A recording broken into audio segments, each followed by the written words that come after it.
El siguiente programa es presentado con el patrocinio de Verdades Eternas, diseños exclusivos. Si un detalle hermoso y perdurable quieres regalar, los diseños exclusivos de Verdades Eternas debes obsequiar. Solicita tu pedido al 317-427-0754. Verdades Eternas, diseños que edifican. Verdades Eternas con Humberto Canción.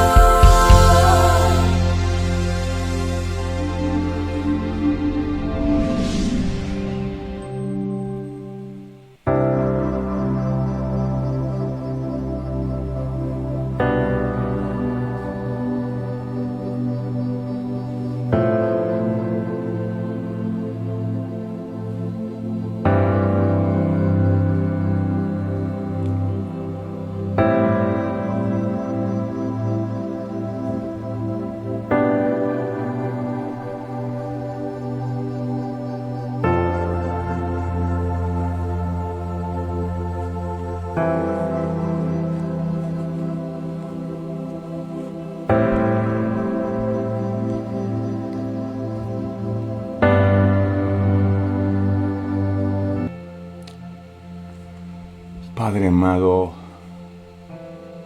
mi alma te alaba, mi corazón te bendice. Hay gratitud en mi corazón por la honra tan grande y el privilegio tan grande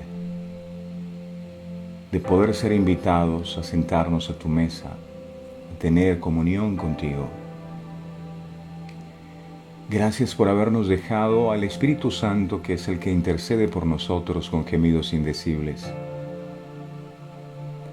Gracias por dejarnos la oración como la herramienta a través de la cual nos podemos comunicar con el Creador del cielo y de la tierra. Gracias por darnos el don de la fe, que es el que nos permite tener la convicción de aquello que no vemos. Y a veces no te vemos, otras tantas no te sentimos, pero lo cierto es que tú eres real. Tú siempre estás allí con nosotros, y tus misericordias son nuevas cada mañana.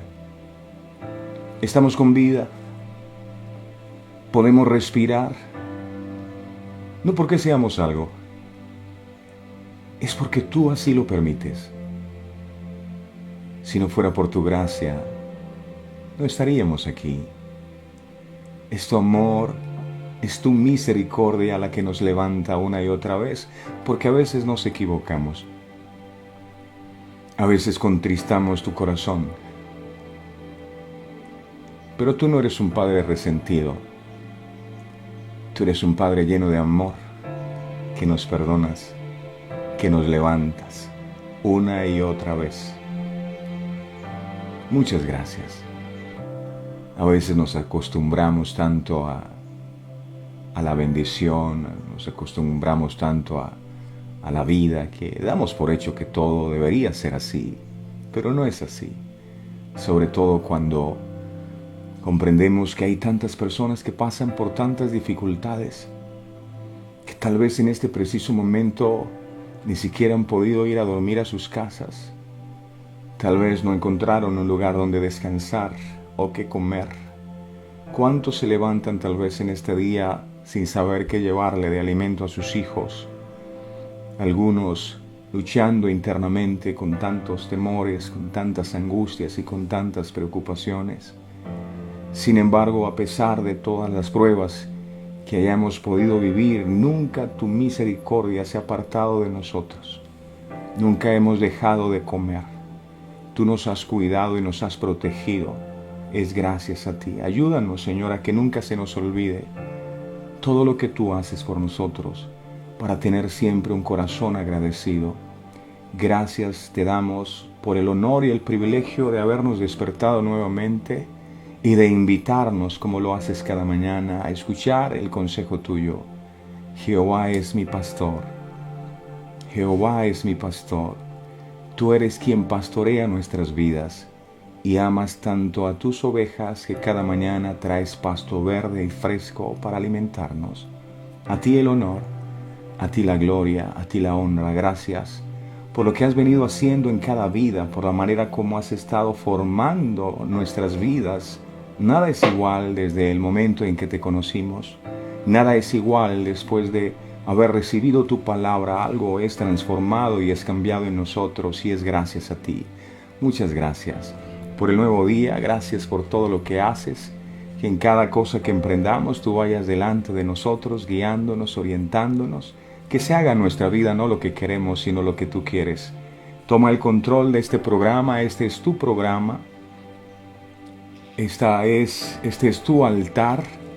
Que se haga en este lugar lo que tú quieres y no lo que el enemigo ni nosotros queremos. Eres bienvenido, mi Señor. Gracias. Te alabo y te bendigo con todo mi corazón. En el nombre del Padre, del Hijo y del Espíritu Santo. Amén, amén y amén. Hermosa, maravillosa familia de verdades eternas. Tengan todos ustedes muy, pero muy buenos días. Buenos días a todos. Es un placer para mí saludarlos una vez más, contarles que seguimos adelante perseverando, creyéndole al Señor con todo el corazón. Y meditaba en algo esta mañana, cuando estaba en mi momento íntimo con el Señor, acerca de lo que pasó con el pueblo de Israel en el desierto.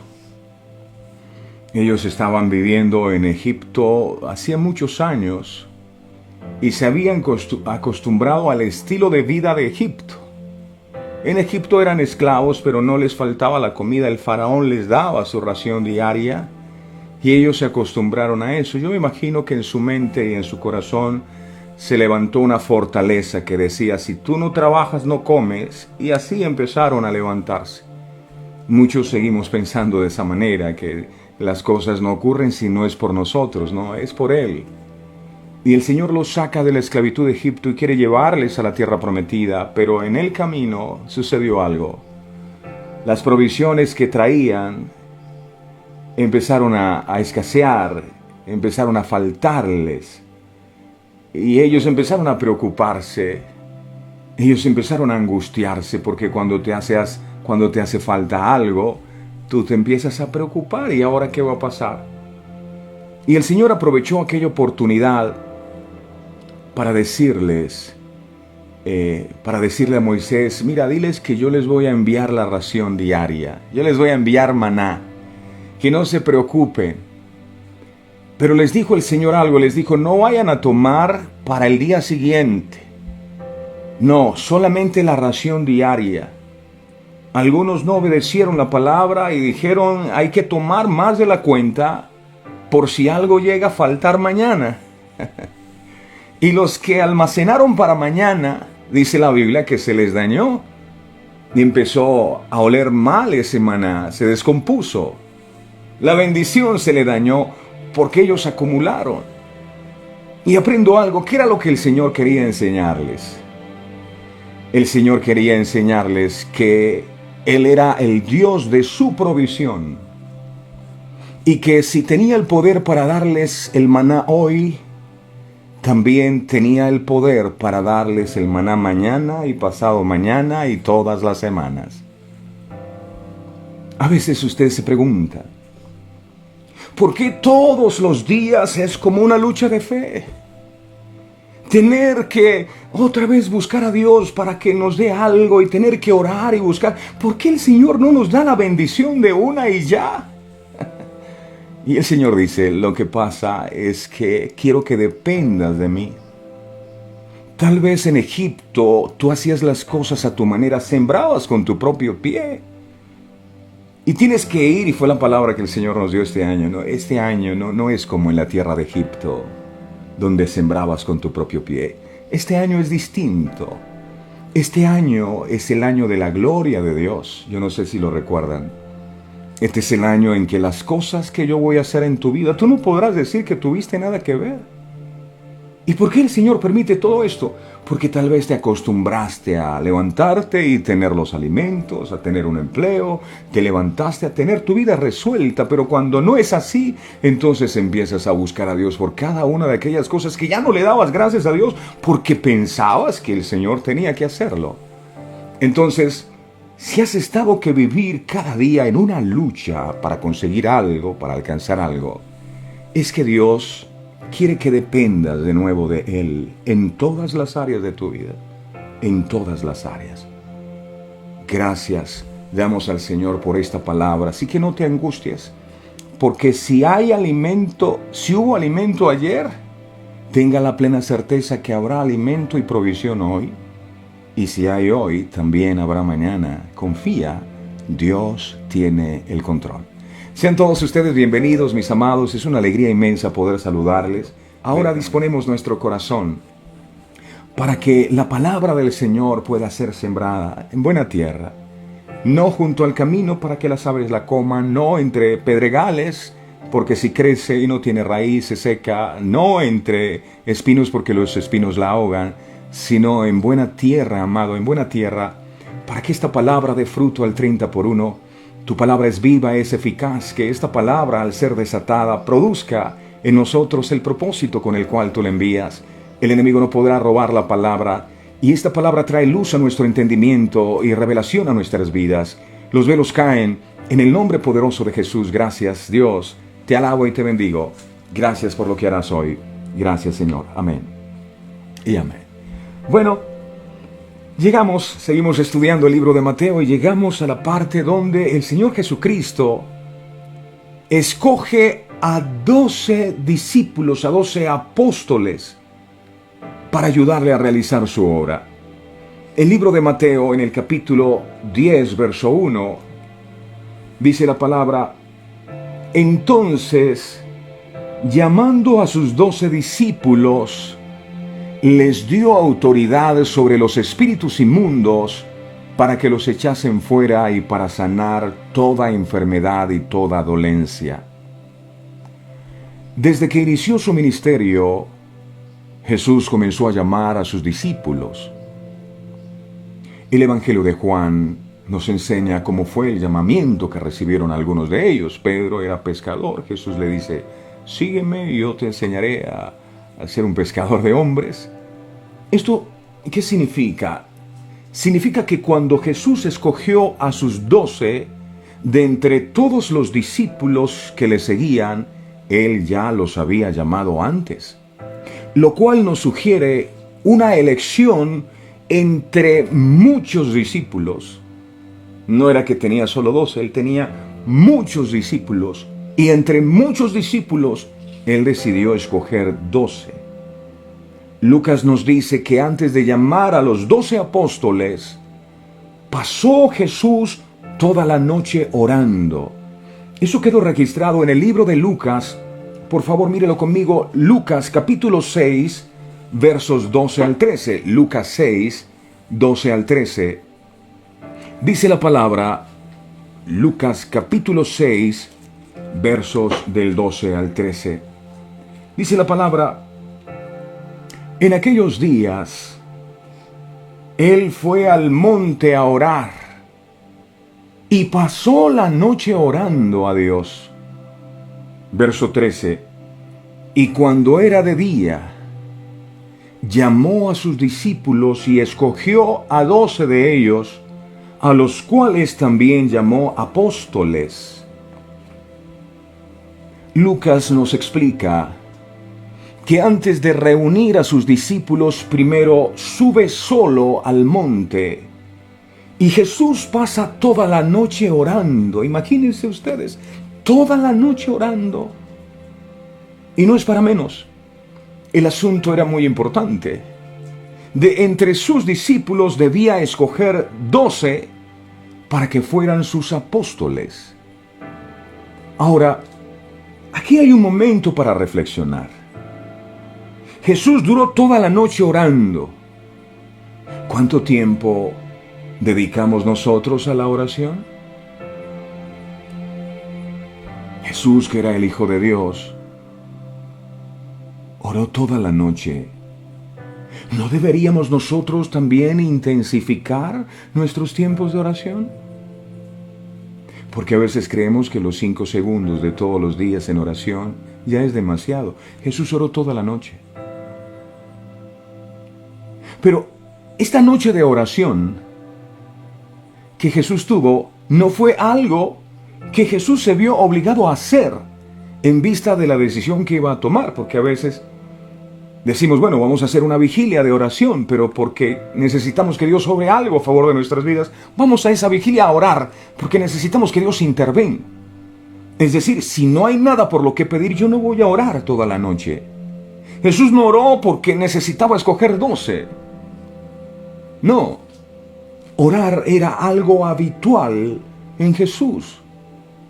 Pero aquel día, en su oración, es evidente que le pidió al Padre dirección con respecto a cuáles serían los que conformarían ese equipo.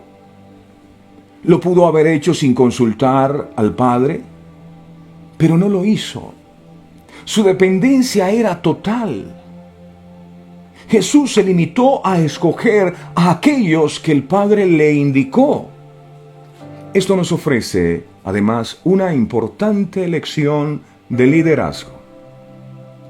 La Iglesia debe orar al Padre para que la elección de futuros líderes sea conforme a la voluntad de Dios y no por simple intuición humana, porque es una responsabilidad muy delicada. Jesús así lo hizo para mostrarnos la manera correcta de conformar un equipo. La pregunta es, ¿con cuánta ligereza nosotros tomamos las decisiones? ¿Buscamos verdaderamente la dirección del Señor o le dejamos en un segundo plano? Si Jesús, siendo el Hijo de Dios, necesitaba de estos momentos de intimidad con el Padre, ¿cuánto más nosotros que somos infalibles y podemos equivocarnos? La Biblia dice que llegada la mañana, el Señor se rodea del grueso de sus discípulos y entonces llama aparte a algunos a los que Él quiso, dice Marcos. Marcos capítulo 3, verso 13 dice aquí. Marcos 3:13. Dice la palabra, después subió al monte y llamó así a los que Él quiso y vinieron a Él. 2 cosas me llaman poderosamente la atención aquí. La primera, llamó a los que Él quiso. Lo primero es la libertad y la autoridad con la que actúa Jesús. Estos 12 no fueron escogidos por la comunidad después de completar algún proceso interno de selección, sino que Jesús mismo los escoge en conformidad con su voluntad. Dios nos llama a servirle. ¿Por qué?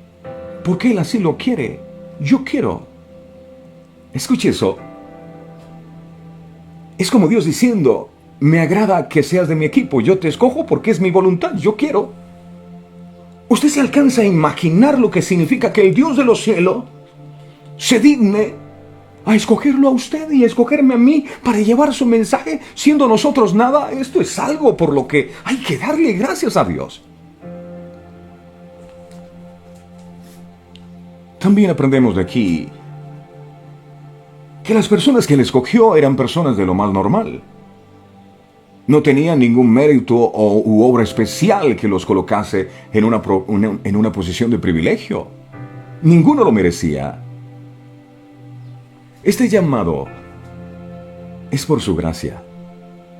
El Señor no nos escoge por lo que podemos hacer por Él, sino por lo que Él puede hacer a través de nosotros. Lo segundo que vemos aquí es que primero llamó a los que Él quiso y segundo, dice la Biblia, vinieron a Él. Parece sencillo, pero es muy profundo. Vinieron a Él. Lo segundo que me llama la atención es la respuesta de estos 12.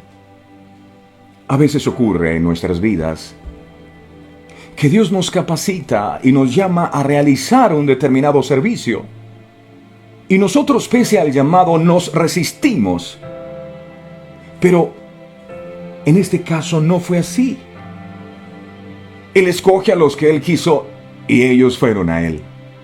Enseguida hubo una respuesta positiva. Hay gente que lleva años esperando si realmente obedece el llamado de Dios. Ellos lo hicieron instantáneamente. Recuerdan ustedes que Pedro era un pescador y al instante siguió a Jesús y dejó sus redes.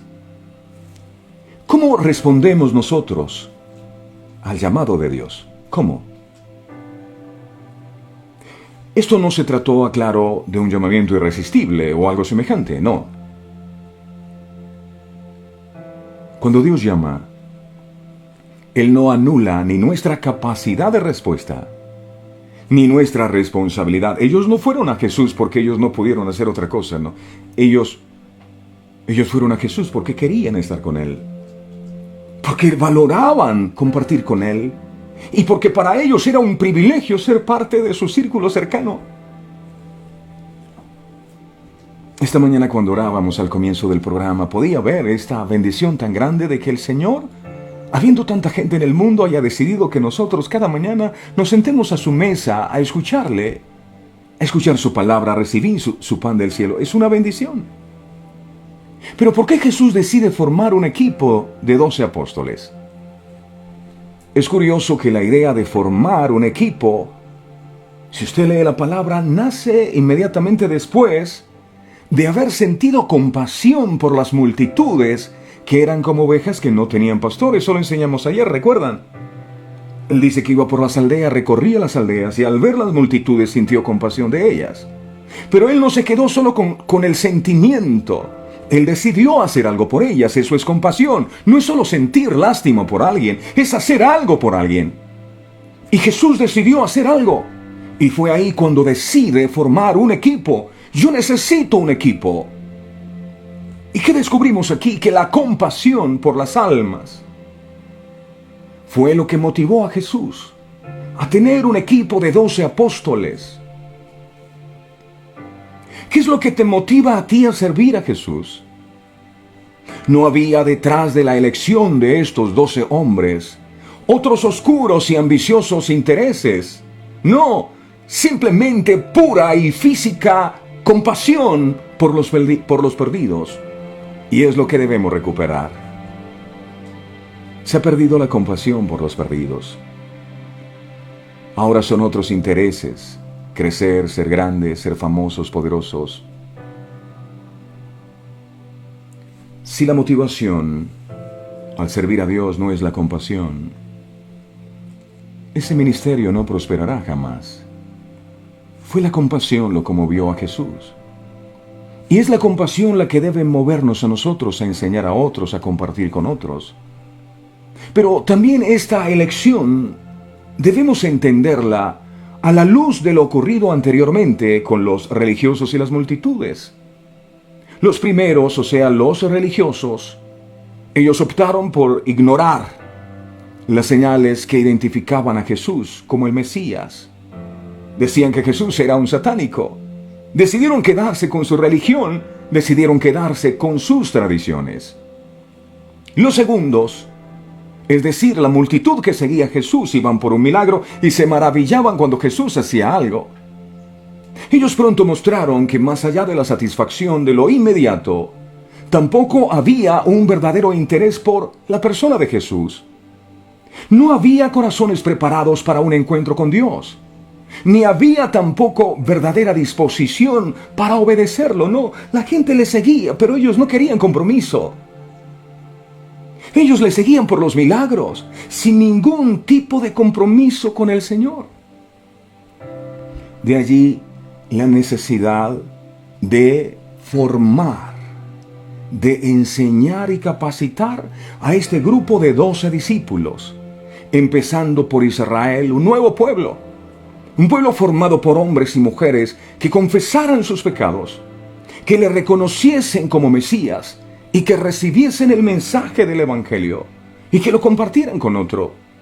De la misma forma que en la antigüedad Dios formó a Israel a partir de 12 patriarcas y 12 tribus el Señor muestra ahora este propósito de formar un nuevo pueblo, llamando precisamente a 12 hombres también. Ellos serán las primeras piedras sobre las que edificaría este nuevo edificio espiritual, ya que el propósito de Dios era formar un pueblo que rebasase los límites de Israel, añadiendo gente de todas las naciones. Esta una realidad que Jesús anticipó en diferentes ocasiones durante su ministerio. Pero como hecho histórico, tendrá que esperar hasta la llenura del Espíritu Santo en el Pentecostés con el nacimiento de la iglesia. Estos fueron 12 hombres. El número 12, ¿por qué 12? El número 12 es un número de gobierno.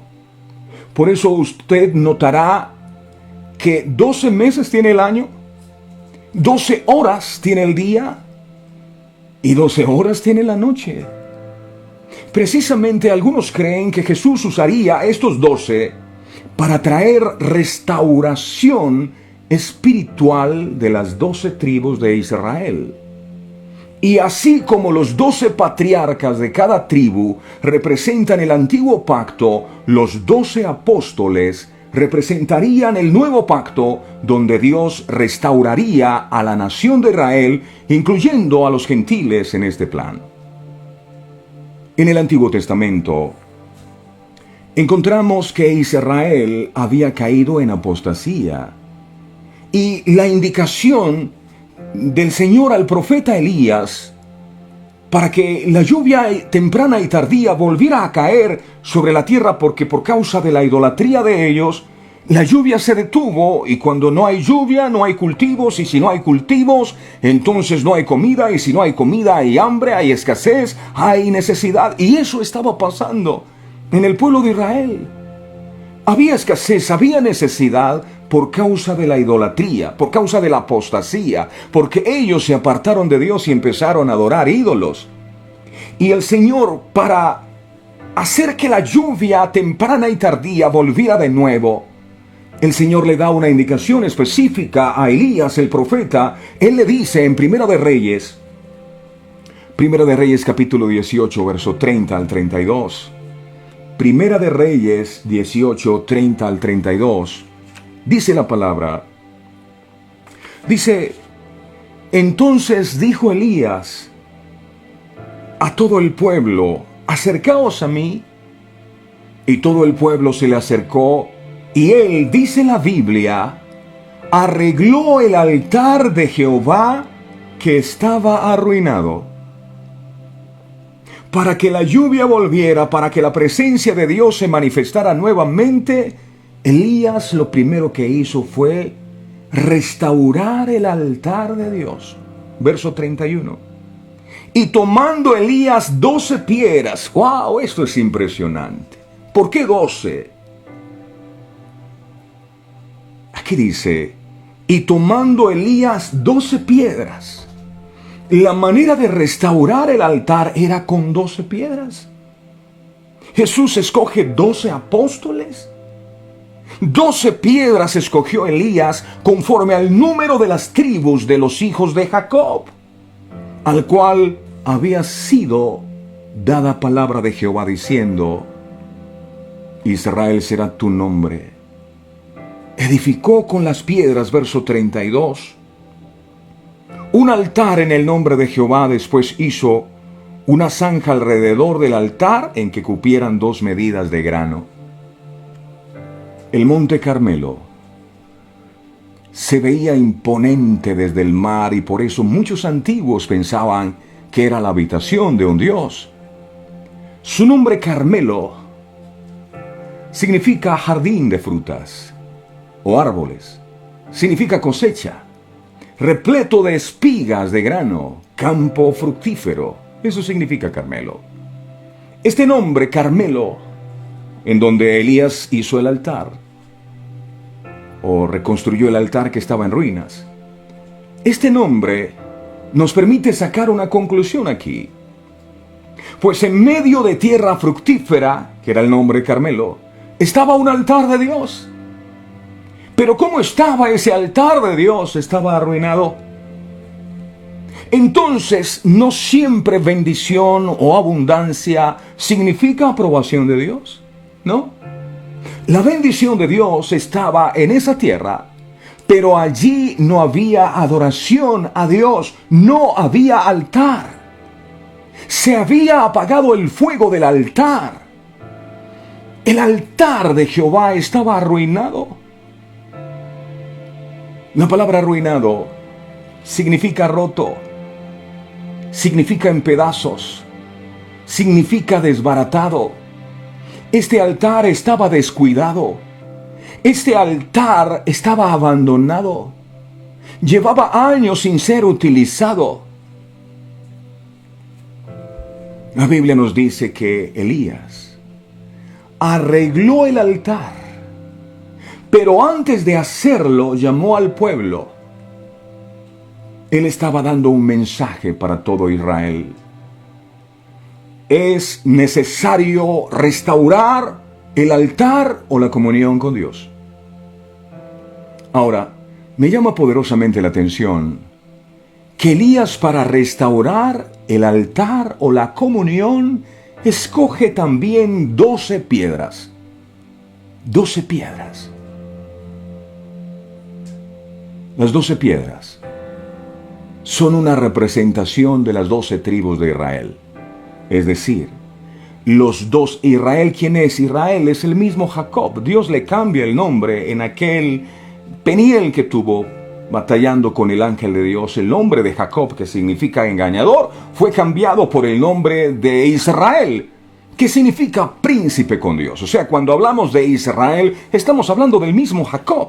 Pero Dios tuvo que cambiar su nombre, y solo cuando cambia su nombre, entonces es que nacen las 12 tribus de Israel. A través de Jacob, o a través de Israel, Dios multiplicaría la descendencia de Abraham, como fue prometido. Miremos Génesis, capítulo 26, verso 4.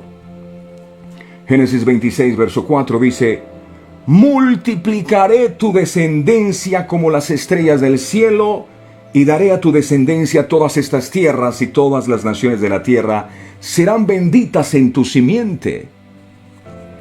Dios llamó a Abraham para que su descendencia fuera como las estrellas del cielo. Ahora, ¿cómo son las estrellas del cielo? Las estrellas del cielo, además de ser incontables en número, fueron hechas las estrellas para alumbrar o brillar en medio de la oscuridad. La descendencia de Abraham fue llamada a ser luz en medio de las tinieblas. Dios le dice a Abraham: sal y mira las estrellas, si las puedes contar. Así será tu descendencia. Y Abraham empezó a contar las estrellas, 1, 2, 3, y se le perdían. Al final, Abraham hizo la fácil, le creyó a Dios. La Biblia dice: y Abraham le creyó a Dios y le fue contado por justicia. Abraham fue considerado un hombre justo por Dios, no porque contó las estrellas, sino porque le creyó a Dios. Ahora, ¿quiénes eran esas estrellas que él visualizó? Esas estrellas que él visualizó somos usted y yo. Sí, él pudo visualizar que su descendencia, que somos usted y yo, brillaríamos como estrellas y nos multiplicaríamos y seríamos luz en medio de la oscuridad. Mateo capítulo 5, verso 14 enseña. Mateo 5:14 dice la Biblia. Mateo 5:14 dice: vosotros sois la luz del mundo. Usted dirá: ¿yo? Sí. Tú eres la luz del mundo. Una ciudad asentada sobre un monte no se puede esconder. Necesitamos brillar. ¿Por qué la oscuridad ha venido a las naciones? Porque los que somos luz no nos queremos colocar en evidencia. Abraham representa la primera generación. Isaac, su hijo, la segunda generación. Pero en ninguna de estas dos generaciones se cumplió lo que Dios había prometido de que la descendencia de Abraham sería como las estrellas del cielo. Solo en Jacob o en Israel, en la tercera generación de Jacob, nieto de Abraham, salieron las 12 tribus de Israel. A través de ellos, la descendencia de Abraham se multiplicaría como las estrellas del cielo. Por eso era necesario levantar un equipo de 12 apóstoles para el cumplimiento de esa promesa. Como el pueblo de Israel se apartó tras otros dioses, el propósito de Dios quedó truncado. Por eso Elías tuvo que restaurar el altar y usó ¿cuántas piedras? 12. Eso fue lo que entendió el profeta Elías. Y por eso es que usa 12 piedras para restaurar el altar. Ojo a este detalle. Elías no hizo un altar nuevo. Elías restauró o arregló el que había sido instituido y aprobado por Dios. Cuando nosotros hablamos de piedra, ¿hablamos de qué? Hablamos de firmeza en el carácter. Por eso usted notará que el nombre de Simón, que significa caña hueca. ¿Y cómo es una caña hueca? Una caña hueca tiene la particularidad que es inconstante. Una caña hueca es arrastrada por el viento de un lado a otro. Necesitas cambiar tu carácter. Por eso el Señor le cambia el nombre y le coloca el nombre de Pedro. Ya no te vas a llamar Simón, caña hueca, inconstante. Ahora te vas a llamar Pedro, cuyo significado es roca. Roca. Marcos capítulo 3, verso 16 enseña. Marcos 3, 16. Dice aquí: a Simón, a quien puso por sobrenombre Pedro. Aquí dice la Biblia. A Simón, a quien puso por sobrenombre Pedro. O sea, ya no eres una caña hueca inconstante. A partir de ahora, te vas a llamar roca. Cuando Dios cambiaba el nombre de una persona y le daba uno nuevo, generalmente era para establecer una nueva identidad. Como la descendencia de Abraham. Se pregunta uno, ¿cómo esa descendencia podría ser tan numerosa como las estrellas del cielo si Abraham no cambiaba primero su identidad o su naturaleza? Tú no puedes anhelar multitudes si primero no aprendes a amar a las multitudes, si primero no cambias tu naturaleza. Ay, es que yo quiero ser próspero. Lo primero que tienes que hacer es cambiar tu naturaleza. Yo les he contado la historia del marranito, ¿verdad? Tú puedes bañar un marrano, lo puedes emperfumar, lo puedes arreglar, pero si lo sueltas, el marrano se va de nuevo al chiquero a revolcarse en el barro. ¿Y por qué se va a revolcar si lo bañaron y se veía más bonito así? Él se va a revolcar porque su naturaleza es esa. Ay, yo quiero cambiar, quiero dejar el pecado. Tienes que cambiar tu naturaleza, porque de lo contrario vas a seguir en lo mismo. Por eso el Señor cambia el nombre de Abraham, cuyo significado es Padre enaltecido. Eso tiene que ver con el orgullo. Enaltecido. Y le coloca Abraham, no Abraham, sino Abraham, cuyo significado es Padre de una multitud. A partir de ahora te vas a llamar Padre de una multitud. No podrás tener una descendencia numerosa si no aprendes a llamarte Padre de multitud. Hago un paréntesis aquí porque alguien podrá estar escuchando esto y dice, qué bonito, pero eso no es conmigo, es con Abraham. Déjame decirte algo. A ver cómo te lo digo.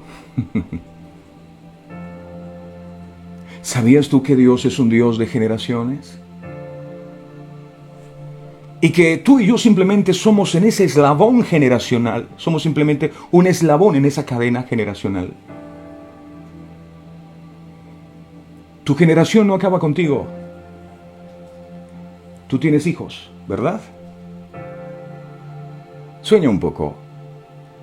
Tus hijos se van a casar y van a tener hijos. Sí. Y luego ellos tendrán más hijos. Y así por los siglos de los siglos. Tú te vas a perpetuar en ellos. Y lo que tú hagas ahora va a afectar a tu generación para bien o para mal. De manera que esto de padre de multitudes no es solo para Abraham. Usted y yo hemos sido llamados a ser padres y madres de multitudes. Usted determina por su acción hoy cómo serán sus nietos, bisnietos y tataranietos. Quiero ser recordado así. Ay, a mí me contaron que yo soy un hombre de Dios. La quinta, sexta generación, yo soy un hombre de Dios porque me contaron que yo tenía mi tatararrecontrabuelo. Era un hombre que amaba a Dios. Y Él nos enseñó los principios a nosotros. No puedes ser egoísta y pensar solo en ti. No, es que yo en mi vida, yo lo que ando buscando es una bendición. Hey, tú tienes que abrir los ojos. Y tú tienes que entender que tú vas a tener hijos y tus hijos van a tener hijos y tus generaciones. ¿Qué vas a hacer por ellos? Padre de multitudes. ¡Qué responsabilidad tan grande! Eva no entendió que lo que ella hizo podía afectar a sus hijos y lo que ella hizo afectó a sus hijos, uno mató al otro. Y si usted ve toda esa cadena, ese eslabón se dañó hasta que Dios tiene que aparecer y destruyó a toda aquella generación. ¿Por qué? Porque no entendieron que ellos hacían parte simplemente de un eslabón en una gran generación.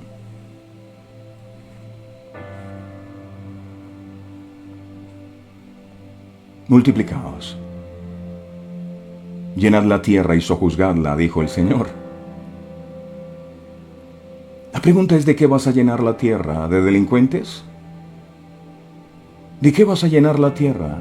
¿De gente violenta? ¿De qué vas a llenar la tierra? ¿De gente que no ame a Dios? ¿Que no respete a Dios? Es más, ¿de qué estás llenando la tierra? ¿Tus hijos son luz en medio de las tinieblas? ¿O qué has hecho de ellos? Esto tiene que ponernos a pensar. Pedro no podía ser parte de las 12 piedras o 12 discípulos que escogió Jesús si primero no deja de ser una caña hueca que es inconstante y se deja arrastrar por el viento de una parte a otra. Por eso Jesús le puso por sobrenombre Simón. A Simón le puso Pedro, que significa roca. De él, el Señor Jesucristo dijo lo siguiente en Mateo 16, 18. Mateo 16, 18. Le dijo Jesús a Pedro, no a Simón. Y yo también te digo que tú, Pedro, ¿no le dijo Simón? Que tú, Pedro, que tú, roca,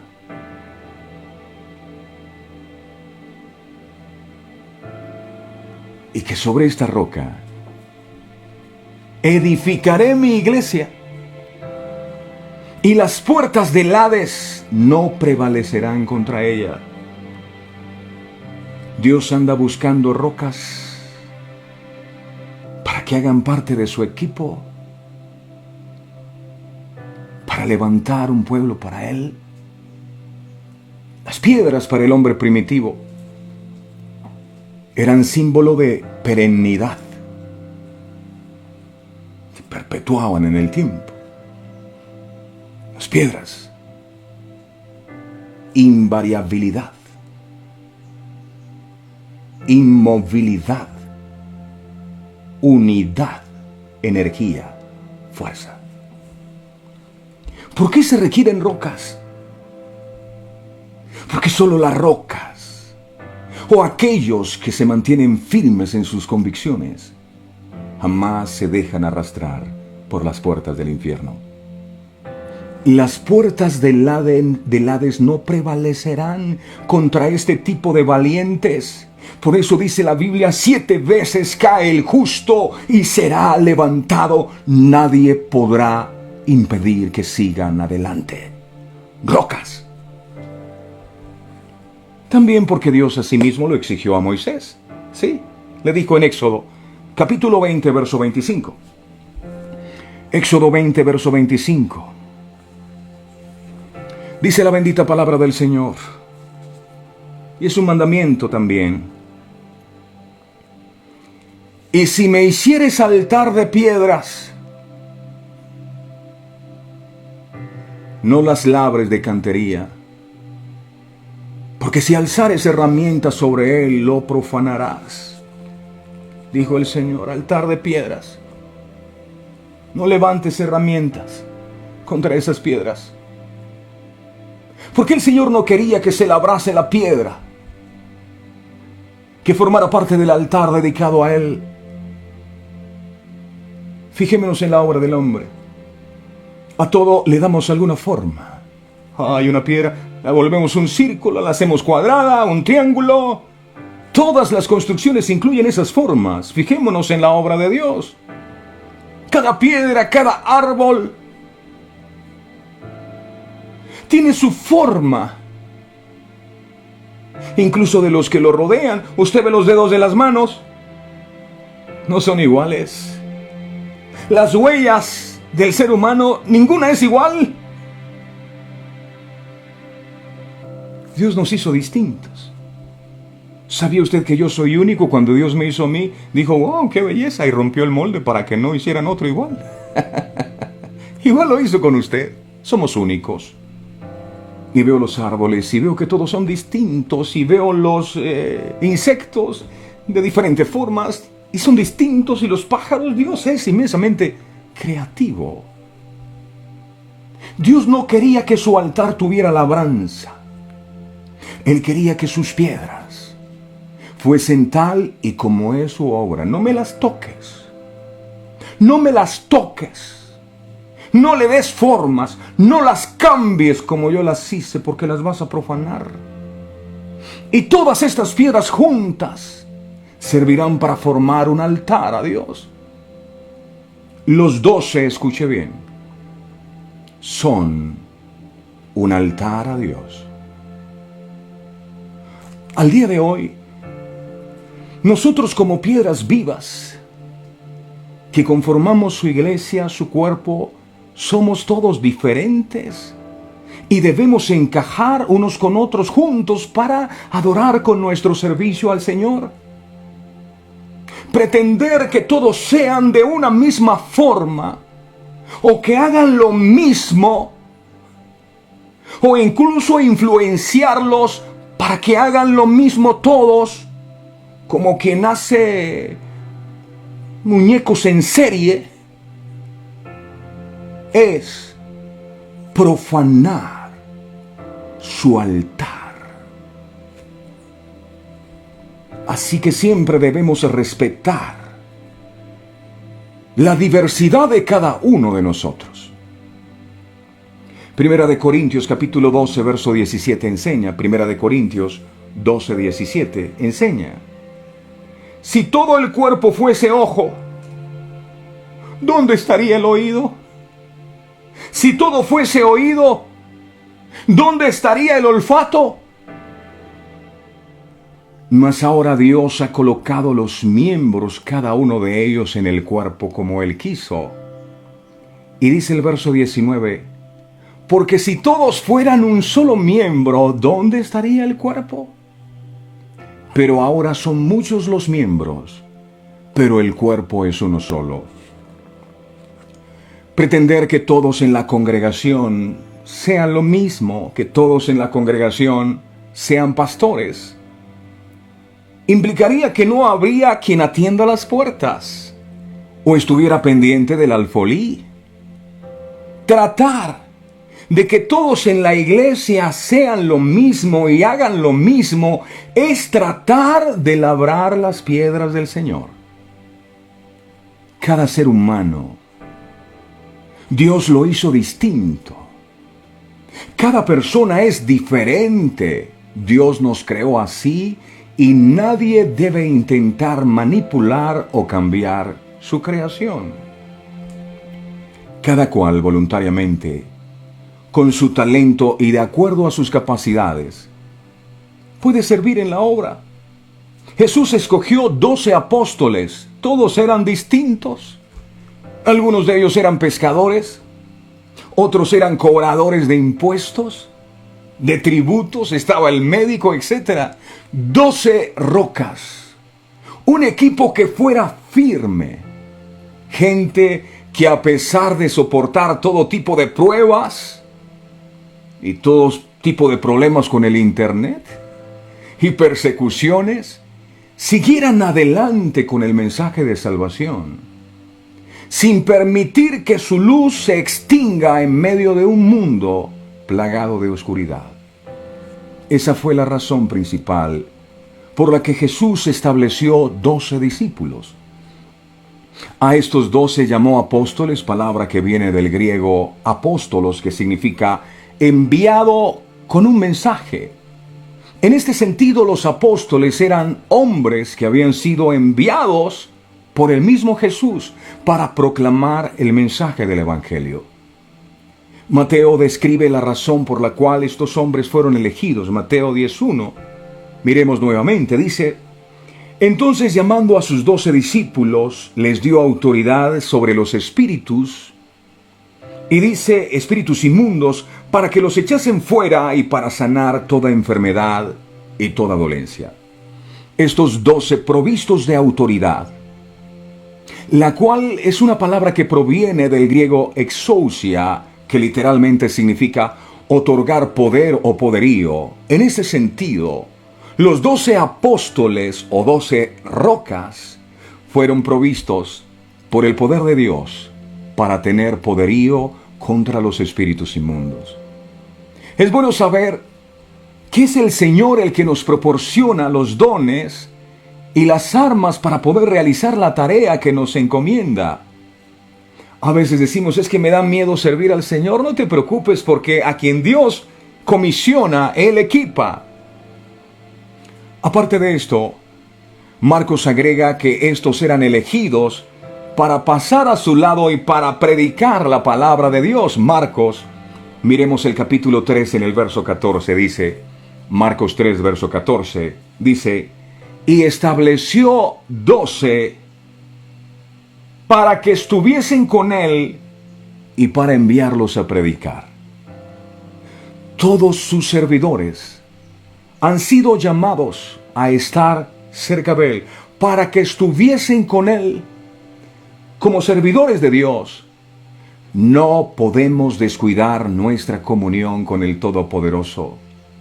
En la dependencia, en el estar con él, está el secreto de la autoridad de un siervo suyo. La Biblia dice, someteos a Dios, número 1. Número 2, resistid al diablo. Y número 3, él huirá. El diablo huye cuando tú primero estás sometido a Dios. Pensemos por un momento en la inmensa tarea que Jesús tenía por delante. En su tiempo, tarea que no ha finalizado porque hay mucho trabajo por hacer. Hay mucha gente por alcanzar. Pero imaginemos por un instante el trabajo que Jesús tenía por delante. La cantidad de multitudes con necesidades que venían a él. Los lugares y personas a las que debía ir a predicar el mensaje de Dios. Y podemos pensar que no necesitaría ayuda humana, que solo se bastaba. Y sin embargo, no dudó en ningún momento en usar a sus discípulos. Hey, pastor, no lo puedes hacer solo, necesitas un equipo. ¿Se acuerdan de Moisés? Estaba en el desierto y él solo hacía todo el trabajo.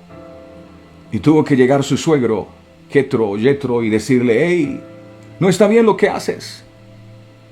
Eso te va a cobrar factura tarde o temprano. Comisiona a personas que estén capacitadas que te ayuden. Habrían cosas en las que ellos no podían cooperar con el Señor. De hecho, la cruz era una tarea reservada para él solo. Pero siempre que hubo ocasión, Jesús procuró involucrarlos. Se dejaba llevar por estos expertos marineros en sus barcas, por ejemplo. Permitió que le sirvieran con sus bienes, proporcionando alimento, dinero. Usaba los lugares que le ofrecían. Y ahora decide apartar este grupo para que prediquen la palabra en su nombre. El Señor, ¿sabes algo? No quiere observadores. No desea cristianos ociosos. Su deseo es que todos estemos involucrados, unos en la vanguardia y otros en la retaguardia, pero todos activos, todos activos. Termino con esto. Si como discípulo de Cristo te quieres consagrar, los pasos de Jesús debes imitar. Amén.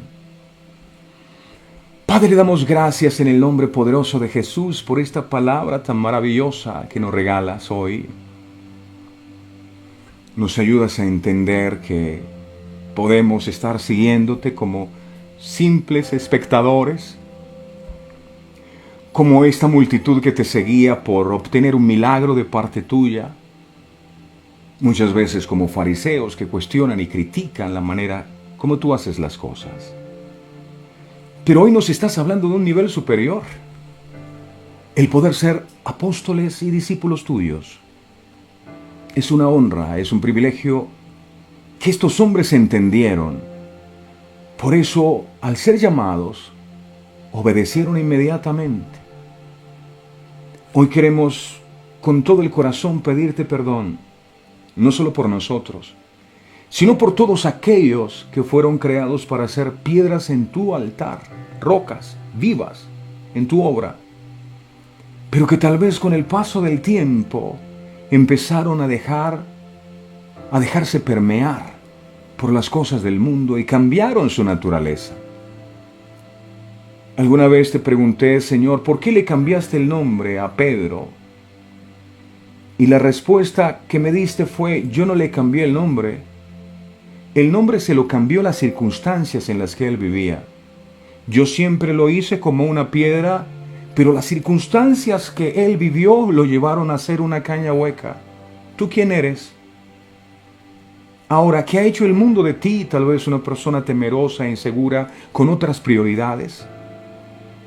Nunca te debes olvidar que tú tienes una identidad. Dios te hizo a su imagen y semejanza. No permitas que el mundo o las circunstancias que puedas estar viviendo te cambien tu nombre y te cambien tu identidad. Tú eres un hijo, eres una hija de Dios. Tú eres una descendencia para Dios, eres luz en medio de las tinieblas. Así que si eres luz, ¿qué te parece si comienzas a alumbrar? No te metas debajo del almud.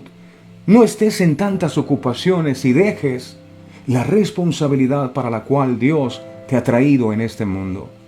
Para que seas una roca firme, para que a pesar de los embates de las circunstancias y de las pruebas que puedas enfrentar en la vida, puedas seguir adelante llevando el mensaje de salvación. Acuérdate que no solo tú estás involucrado en esto, has sido llamado para ser un padre y una madre de multitudes. El Señor quiere bendecir a tus generaciones, que puedan multiplicarse como las estrellas del cielo. Generaciones de hombres y de mujeres que amen a Dios. Generaciones de hombres y de mujeres que sean testimonio fiel de lo que Dios es. Y te ha llamado a ti para eso. Así que hoy es un día en que debes restaurar el altar de Dios. En que debes volver a ese compromiso con Él. En que debes aceptar el llamado si lo habías dejado y empezar a trabajar fuertemente como lo hicieron estos apóstoles.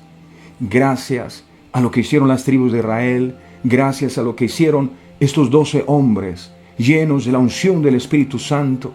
Es impresionante ver cómo en el altar que edificó Elías, el fuego de Dios descendió, y ahora sobre estos 120, estos apóstoles que oraban en el día de Pentecostés, dice que también cayó fuego del cielo, lenguas de fuego, y fue allí cuando ellos empezaron a predicar el Evangelio.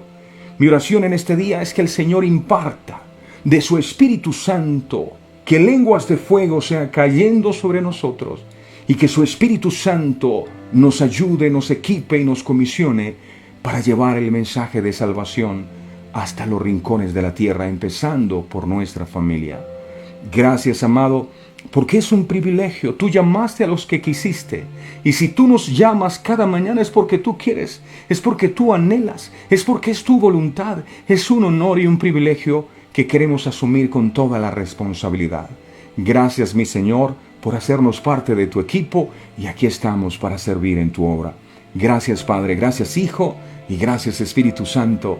Amén, amén y amén. ¿Cuántos apóstoles del Señor, cuántos enviados del Señor hay aquí? No, esta no es la responsabilidad para algunos líderes ungidos. Todos hemos sido llamados. Todos, sí, usted también ha sido llamado. Pedro era pescador. Es que yo no soy muy preparado, no importa. No te preocupes, porque no es lo que tú puedas hacer por Dios, es lo que Dios pueda hacer a través de tu vida. Déjate usar por Dios. Amén. Dios les bendiga a todos grande, rica y abundantemente. Feliz día. Este programa fue presentado con el patrocinio de Verdades Eternas, Diseños Exclusivos. Si un detalle hermoso y perdurable quieres regalar, los diseños exclusivos de Verdades Eternas debes obsequiar. Solicita tu pedido al 317-427-0754. Verdades Eternas, diseños que edifican.